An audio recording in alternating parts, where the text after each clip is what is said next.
are going to show you the unboxing of my Insta360.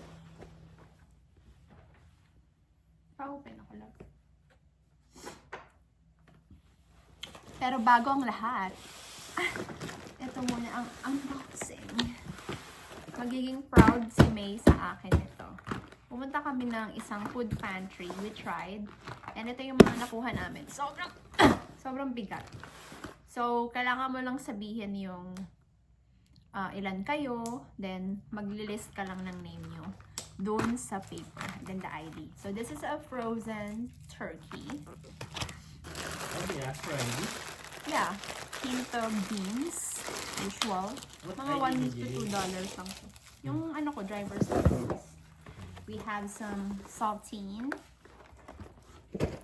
We also have granulated sugar.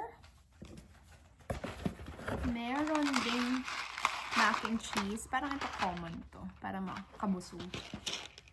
And meron din kaming Maruchan ramen noodles. Diba? Daig pa ng ano, binagyo sa Pilipinas. Uy! May peanut butter. For protein, meron ding mga canned goods. This is chicken noodle.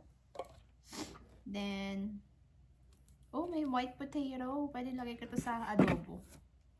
Then, potato, para hindi na masira. May ganito pala. Ito na lang bilhin ko.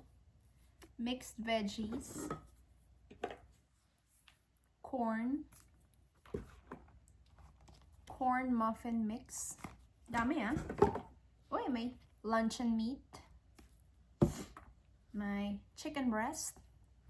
Baunin na lang ni RJ to. Uy, ano to? May grape jelly. Parang yung nakuha ni May. Parang palaman. Then, meron ding whole milk powder. Wow, taray nito Natural coffee break. Whole milk, coffee na may milk. Then, vegetables. Another sweet corn.